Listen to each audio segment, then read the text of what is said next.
বন্ধুরা, একটু আগে খবর আসলো আমার জ্যাঠা শ্বশুরমশাই মারা গেছেন। তো জ্যাঠা যেখানেই থাকবেন ভালো থাকবেন, আপনার আত্মার শান্তি কামনা করি। আমার একদম আপন জ্যাঠা শ্বশুর, আমার শ্বশুরমশাইয়ের বড়দা। আমার শ্বশুরমশাইরা দুই ভাই, তো উনি বড় ছিলেন আর আমার শ্বশুরমশাই ছোট। শেষ দেখাটা দেখতে পারলাম না। জানো তো বন্ধুরা, আমার শ্বশুরমশাই যখন মারা গেছিলেন তখনও আমরা দেখতে পাইনি। একদিন পর, উনি যেদিন মারা যান তার একদিন পরে আমরা কলকাতায় গিয়েছিলাম। তো জ্যাঠা শ্বশুরমশাইকেও দেখতে পেলাম না। আজকে ওনার অনেক কথা মনে পড়ছে। বিয়ের পর যখন আমার শ্বশুরবাড়িতে উনি আসতেন, মাঝে মধ্যেই আসতেন, এসেই বৌমা করে ডাক দিতেন। আমাকে খুব ভালোবাসতেন, আমাকে, আমার হাজব্যান্ডকে, আমাদের সকলকেই খুব ভালোবাসতেন। বৌমা এটা নাও ওটা নাও, কিছু না কিছু হাতে নিয়ে আসতেন। আমি যেগুলো ভালো খাই, আলুর চপ, তারপরে ফুচকা, এনেই বলতেন বৌমা তুমি খাও। আর এত সুন্দর ব্যবহার তার, খুবই ভালো মানুষ ছিলেন। কিন্তু কিছু করার নেই, জানো তো বন্ধুরা, মনে পড়লেও কিছু করার নেই। এমন একটা জায়গায় থাকি আমরা। একটু আগে আমার হাজব্যান্ডও বলছিল, তাই ও খুব কষ্ট পেয়েছে, খুব কেঁদেছে। বলছে বাবা তো চলে গেল, 2-3 বছর হতে যায় বাবা চলে গেছে, জ্যাঠা ছিল জ্যাঠাও চলে গেল। খুব কষ্ট পাচ্ছিল আর বলছিল যে আমরা সত্যি খুব হতভাগা, যে এমন একটা জায়গায় থাকি আমরা, চাইলেও যেতে পারি না।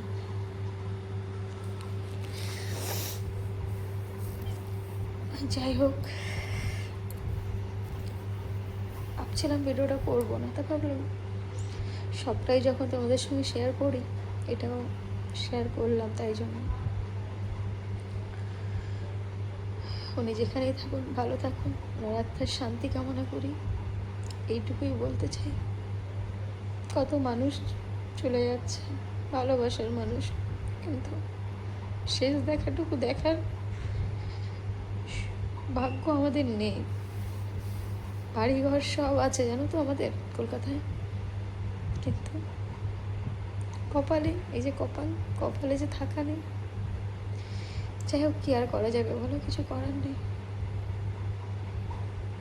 ভিডিওর প্রথমেই যে ভিডিওটা দেখলে, তো ওটা ছিল মঙ্গলবার সন্ধেবেলার ভিডিও, যখন আর কি খবরটা আসে তখন আমি ওইটা করেছিলাম। আর মাঝখানে বুধবারে আমি ভিডিও করিনি। আর এটা হচ্ছে বৃহস্পতিবার দিন সকালের ভিডিও। এখন হচ্ছে গিয়ে আলু সিদ্ধ, টমেটো সিদ্ধ, কাঁচা লঙ্কা সিদ্ধ আর ভাত বসিয়ে দিয়েছিলাম রাইস কুকারে। রাইস কুকারটা হয়ে খুব সুবিধা হয়েছে জানো তো, খুব চটজলদি হয়ে যায়, খুব ভালো হয়। আর এখন তো আমাদের যেহেতু অসুস্থ চলছে, তো সেই জন্য কিন্তু এরকম সিদ্ধ টিদ্ধই খেতে হয়, আমার যতদূর জানা। তো আর যেহেতু একদম আপন আমার জ্যাঠা শ্বশুর, একদম আপন জ্যাঠা শ্বশুর, তো নিয়ম তো পালতেই হবে, তাই না? আর আমি যে নিয়মগুলো আমি আমার শ্বশুরমশাইয়ের সময়ও কিন্তু আমি মন থেকেই পেলেছিলাম সবটা, আর এখনও তাই। তো এই যে গাছের আম কেটে দিলাম, ছেলেকে সকালে খাইয়ে দিয়েছি, আর বর চলে গেছে কাজে। আর এই যে আমটা হচ্ছে কি আন্দামানের আম। দেখো বন্ধুরা, আজকে সুযোগ পেয়েছে। হ্যাঁ, আজকে তুমি সুযোগ পেয়েছো, তাই না? হ্যাঁ, ওই মুখটা দেখি আমি। কি বলো তো, ওর বাবা এই পেন্টগুলো দিয়ে ওই দেওয়ালে ছবি এঁকেছে না, তো ও এখন আর কি, ওরও মন চাচ্ছে, চাইছিল আর কি অনেকদিন ধরে। ওর বাবা যতক্ষণ থাকে বাবা তো দেয় না করতে, আর আমিও দেই না। এখন আমি একটুখানি ওদিকে বসে ফোনে কাজ করছিলাম, আর এই সুযোগে একটা ছবি দেখো এঁকেছে। কি এটা, সৌম্যদীপ হাওলাদার? আমি বানিয়েছি বলে এখানে আমার নাম ও আচ্ছা, তাই আমি ভাবলাম এটা সৌম্যদীপ হাওলাদার নাকি।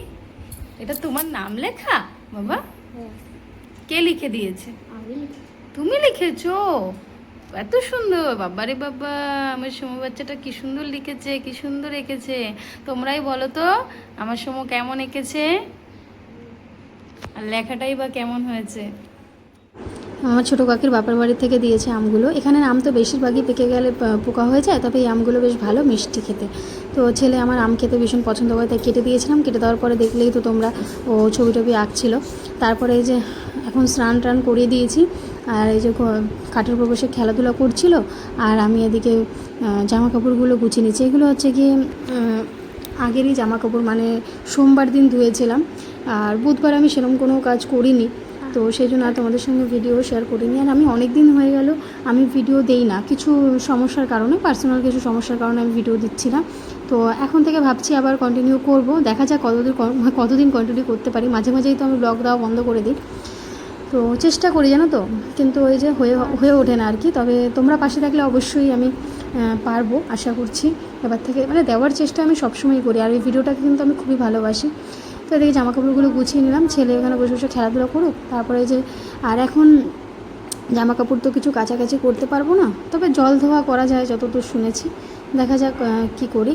আর এখন এই যে রান্নাঘরটা পরিষ্কার পরিচ্ছন্ন করে নিচ্ছে। এখন তো রান্নাবান্নার সেরকম ঝামেলা নেই, কী বলো তো, মন চাচ্ছে যে যাই, কলকাতায় যাই, কিন্তু ওই যে বললাম সমস্যা তো অনেক রকমের থাকে। আর একটা মানুষ, মানে আমার হাজব্যান্ড তো একাই কাজ করে, আমি তো ভিডিও থেকে কোনো এখনও আর্নিং এখনও পর্যন্ত আমার হয়নি। যদি হতো তাহলে দুজনে মিলেমিশে সংসারটা হয়তো আরও এগিয়ে নিয়ে যেতে পারতাম। তবে যাই হোক, আমার বর যেটুকু করে সেদিকে আমাদের সংসার মোটামুটিভাবে চলেই যায় সুন্দরভাবে। আর তোমরা দেখতেই পাচ্ছ একটা একটা করে জিনিসও তৈরি করছি, আশা করছি সবটাই আস্তে আস্তে ঠিক হয়ে যাবে। তো আমার বর মশাই কাজে চলে গেছে, ওরও মনটা খুব খারাপ জানো তো, দুদিন ধরে বলছে আমার বাবাকেও আমি শেষ দেখা দেখতে পারিনি, জ্যাঠাকেও দেখতে পারলাম না। তো কী আর করা যাবে বলো, ওই যে বললাম হতভাগা আমরা। যাই হোক, এখন এই যে আলু সিদ্ধ ভাত ছেলে তো খেতে চায় না, বোঝোই তো, ছোটো মানুষ তো, ও তো আর অতটা বোঝে না। তো ওকে এই যে জোর করে একটু জল দিয়ে মেখে দিয়েছি, আলু সিদ্ধ দিয়ে, আর হচ্ছে ঘি আর একটু নুন দিয়ে, সন্দক লবণ দিয়ে আর কি খাচ্ছি আমরা, দিয়ে জল দিয়ে ভালো করে মেখে টেকে আর কি দিচ্ছি। আর তোমরা যদি কেউ জেনে থাকো যে মানে কাঁচা, মানে জলের মধ্যে সবজি টবজি দিয়ে সেদ্ধ করে কোনো রকম নুন দিয়ে কি খাওয়া যায়, ঘি দিয়ে, মানে ঝোল মতো করে খাওয়া যায় কি না একটু জানিও আমাকে। এদিকে ছেলেকে খাই দিচ্ছি, ও কিছুতেই খেতে চাচ্ছে না, বলছে খাবো না, যে মুখ দেখেই বুঝতে পারছো, কিন্তু এটা তো নিয়ম মানতেই হবে, তাই না? আর ওর তো মানতেই হবে, ও ছোটো বলে, ওর যখন ঠাকুরদাদা মারা যায়, মানে আমার শ্বশুরমশাই যখন মারা যান, তখনও কিন্তু ও পুরোটা কিন্তু মেনেছিল। সবাই আশেপাশে সবাই বলছিল যে না, ও ছোটো মানুষ, না মানলেও হবে, কিন্তু না, দেখো তাদের রক্ত, তার নাতি, তাই না, তার তো মানতেই হবে। আমি কিন্তু, ও তখন 3 বছর বয়স ছিল, তখনও কিন্তু ও মেনেছিল, এখনও কিন্তু ওকে আমি দিয়ে সবটাই আর কি মানাচ্ছি। আর এখন বাজে ওই বিকেল 5টা, তো এখন আবার বৃষ্টি নেমেছে, মানে সারাদিনই বৃষ্টি হচ্ছে, আবার একটু কমছে, আবার রোদ দিচ্ছে, আবার বৃষ্টি হচ্ছে, আবার রোদ দিচ্ছে, আবার বৃষ্টি হচ্ছে, এই চলছিল আর কি। দুপুরবেলার দিকে তো প্রচুর বৃষ্টি হয়েছে। তোমাদের ওখানে কি বৃষ্টি হচ্ছে অবশ্যই কমেন্ট করে জানিও।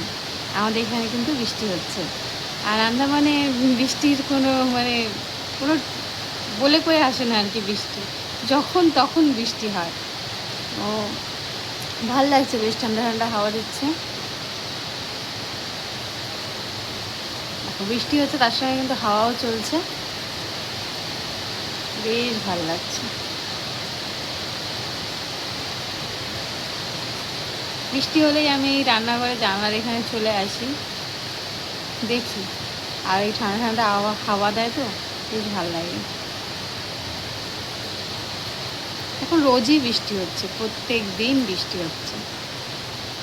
যাই হোক, এখন তো বেশি একটা ভিডিও সেরকম দেখানোর কিছু নেই, তবে চেষ্টা করবো টুকিটাকি যা করি সেটাই দেখানোর, তোমরা সঙ্গে দেখো। আর দেখা হচ্ছে আগামীকাল একটা সুন্দর ভিডিওর সঙ্গে। আর বৃষ্টি তো হচ্ছে, বৃষ্টি প্রতিদিনই হচ্ছে, তোমাদের ওখানে কোথায় কোথায় বৃষ্টি হচ্ছে অবশ্যই কমেন্ট করে জানিও। আমাদের আন্দামানে কিন্তু প্রতিদিনই বৃষ্টি হচ্ছে, তুমুল বৃষ্টি হচ্ছে আর কি যাকে বলে, সুন্দর একটা আবহাওয়া চলছে আর কি, ঠান্ডা ঠান্ডা।